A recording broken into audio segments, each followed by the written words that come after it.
The most common perception of the use of VEPs is presenting evidence during a trial and then only by using the document camera. But there are other instances when VEPs has been used very effectively. For example, VEPs has been used during opening statements.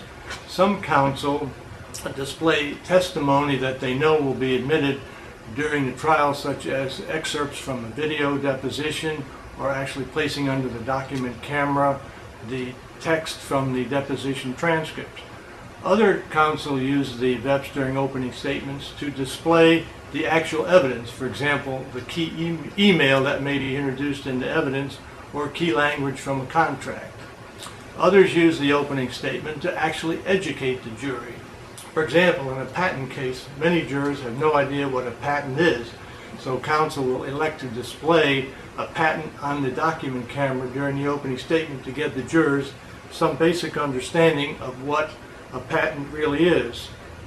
Other counsel actually use the VEPs to display portions or summary of their opening statement. Nevertheless, displaying exhibits by using VEPs during the trial is obviously what most lawyers are used to doing, but the availability of the touchscreen aids in juror comprehension. In other words, just placing a document under the document camera fails to utilize properly the full effectiveness of the VEP system.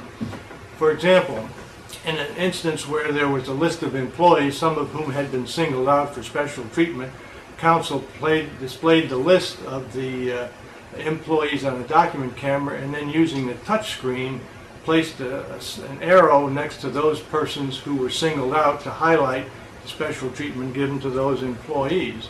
Another outstanding use of the document camera and the touch screen was in a bank robbery case. The government counsel placed a diagram of the bank interior under the document camera.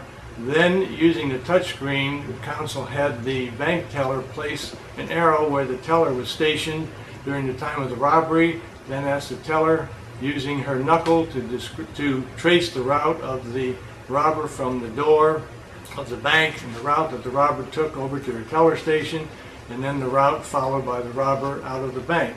Still another use, effective use of the VEPs was in an arson case. Counsel had the expert witness display a photo of the interior of the home on the document camera.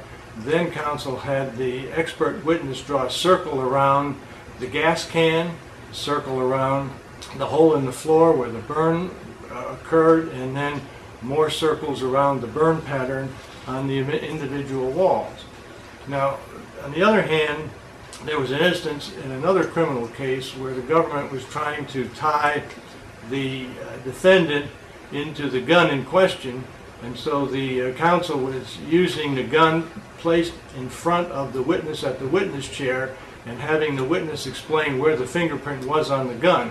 It would have been much better had the gun been placed under the monitor, under the document camera that is, and displayed on the monitors so that the jury could have actually seen where the print was on the gun, and then the expert could have shown the differences or the similarities between the fingerprint on the gun and the defendant's sample or exemplar of his own particular fingerprint. Also, using the document camera alone is not very effective. The situation is that if you place, for example, 8.5 by 11 sheet of paper under the document camera, it is very hard to read. Jurors complain that they cannot see that whole piece of paper. You have the capability with the VEPs to zoom in and zoom out, but when you do that, you cut off the top or you cut off the sides. So using that alone is not the best way to use it.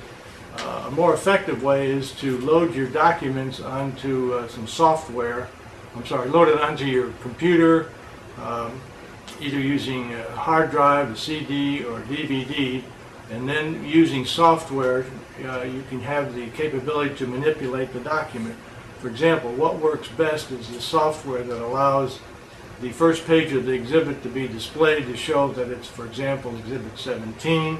Then you can flip to page 10, show the jury that you're on page 10 of Exhibit 17, and then you can draw a box around the top paragraph because that's the one in issue, then you can blow that up, and then in front of the jury you can highlight the key words in that particular paragraph or sentence that you want to emphasize. Another outstanding use of the software together with the computer is having a capability to display documents side by side. There was an instance with a Family Medical Leave Act case in which the plaintiff had taken a number of family medical leaves and ultimately was terminated. In its defense, the defendant company placed under the monitors a split screen. The first half of the screen showed the application for family medical leave, in which the plaintiff checked depression, weight loss, yes, cannot sleep, yes. 6 days later, the same plaintiff went over to another company out of state, filled out a job application, and said depression, no, weight loss, no, sleep problems, no. The defense counsel then put those two documents side by side onto the monitors. It was very impressive. Basically, it was a defense verdict, and that was one of the most impressive things leading to the decision of the jury. Still another use that is very helpful by using the computer with the software program is having in a video deposition the ability to show the deponent and the actual testimony of the witness, but in addition there's a scrolling testimony down at the bottom of the screen with 5 or more lines at a time and continually scrolling, so the jury has the opportunity to not only hear but to see what the testimony of the particular witness is. And of course then VEP should also be considered when considering your closing argument in any trial. What many counsel do, they will have made arrangements with the court reporter to get a copy of the transcript, either the daily copy, or they'll make arrangements to get certain pages of a witness's testimony. And in closing argument, instead of saying, if you remember witness so-and-so said this, the defendant will actually have a copy of the transcript from the trial and show to the jury the key language of what the witness said, for example, a key admission by one of the parties. Other things that are done in closing argument with the VEPs, the counsel will again show the key documents that have surfaced during the trial and have been admitted. Instead of trying to describe them to the jury, they will show them what the actual exhibits are.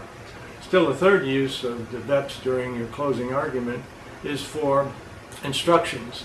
Typically the judge will instruct the jury before the closing arguments, and then counsel will put the key instruction under the document camera, have loaded it into their computer and show it on the monitor what the key instruction is from the judge, and say to the jury, this is what the judge has instructed you and this is what we have shown you in this trial, therefore the judgment should, the verdict should be returned for this particular party.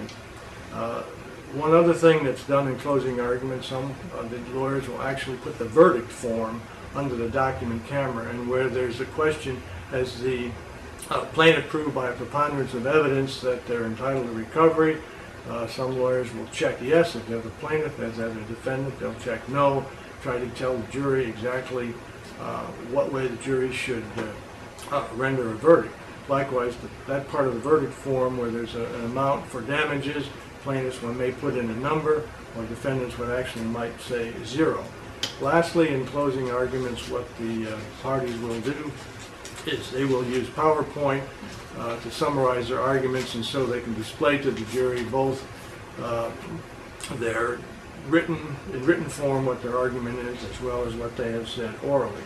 One word of caution on using the VEPs: you must remember, if your opponent places something using the VEPs either by the document camera or through the computer, and they're done with their presentation, you must do what you can to get that item off so it doesn't stay in front of the jury. For example, in a criminal case, the government counsel in closing argument put the gun under the document camera so the jury could see it. Defense got up to argue and left the gun there the whole time during the defense argument, so the jury got to see that gun the whole time, which they shouldn't have done. In connection with using the VEPs, one other word of caution. I think you've heard earlier on this video that you must come in and test the system, and by that you test every part of the technology you want to use. For example, we had one case with 3 video depositions. Counsel came in and tested 1 video only. When they attempted to play the other 2 videos, the court sound system was not adequate to have the sound heard throughout the courtroom, so the video depositions were useless. We had to stop the trial while they figured out what to do. Secondly, the technology is changing so much that sometimes the computers that come over that people use to hook into the court system, the resolution is not equal to that of the court system, so we have to adjust that. And it's better to adjust it a week or so before the trial than during the trial when the jury is waiting to see what you're going to do, simply because I say this, the jurors have been very critical of lawyers who don't understand technology yet try to use that technology. And lastly, you must have a contingency plan. Believe it or not, sometimes computers crash, so that the hookup that you have with the court system won't work because your computer failed or the court system doesn't work. And if you don't have a backup plan, you're not going to be able to effectively try your case. And by backup plan, to the extent you're using exhibits with the computer or the document camera, what you need to do is to have your own individual copy of the documents that you can display somehow, or at least have them circulated through the jury. So again, make sure you have a contingency plan. And lastly, as said earlier on this, get in touch with court staff and also to learn from the court staff how to use the equipment properly.